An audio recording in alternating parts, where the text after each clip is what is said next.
Why now?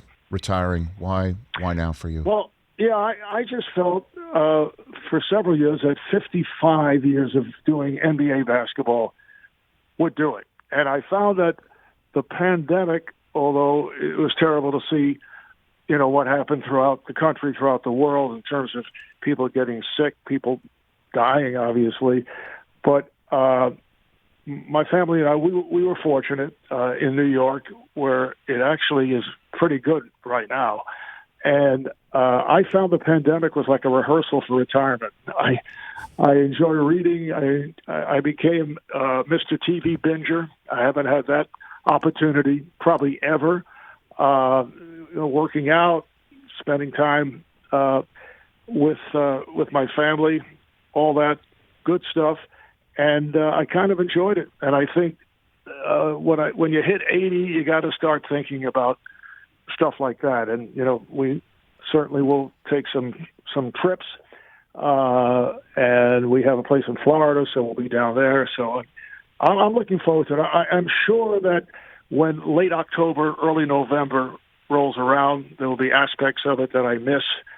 I love the preparation for the games. I love being around particularly the production people, the coaches who you get to know extremely well because they give quite a bit of their time, to the broadcasters, and just being around the whole scene is fun. I know I'll miss that part of it. There are some people I may not miss, former color commentators like the Czar, Mike Fratello, calls every day. It's very annoying. Man. Like last night, he's somewhere in Florida, and he knows I have a game, but he invites me to dinner at the restaurant. That's the kind of people I'm dealing with. Steve Kerr too had a great sense of humor. We had a lot of fun. We worked together for about 8 years, and he's a bit off the charts too, in a good way. With his comedic abilities.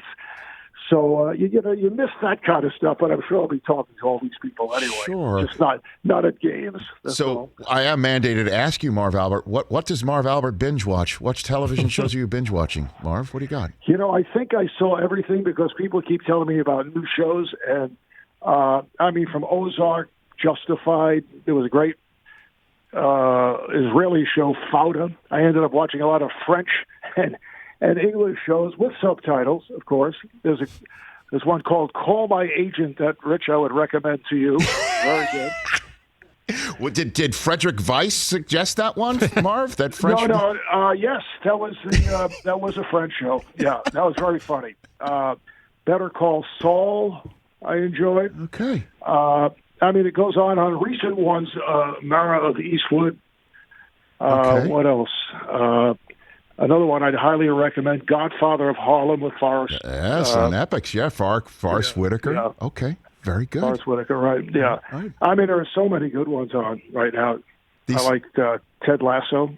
Yeah. Ted Lasso is funny, Marv. That is very funny. Sorry, Justin Sudeikis is terrific. See, very funny. You could do some TV critic work as well if you want to just keep your toe in the water here. Exactly. That's exactly my field. Yeah.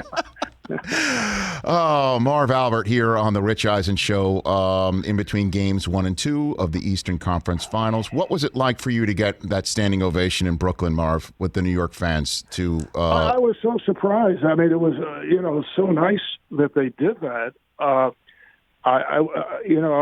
To get up and wave to the crowd is something I've never done. But I said at the time, Grant Hill was working with me in that series. And I said, this is embarrassing. You stand up and you wave, and people were so gracious.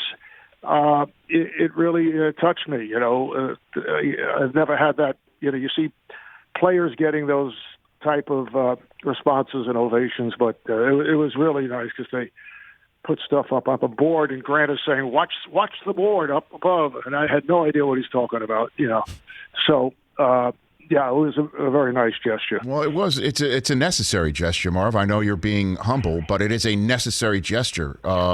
In New York City, you were the voice of so many seminal basketball and hockey moments, I might add. and for you to get a moment in New York City was necessary. I truly believe that. And I'm glad that the Nets were the ones to at least step up and do it, Marv. Well, thank you, Rich. But yeah, as I said, it was really extremely nice. My two pugs give me a standing ovation when I walk through the door. Okay, Madison and Trixie, so. I would think that I would. When they're not sleep, they're professional sleepers, actually. Okay.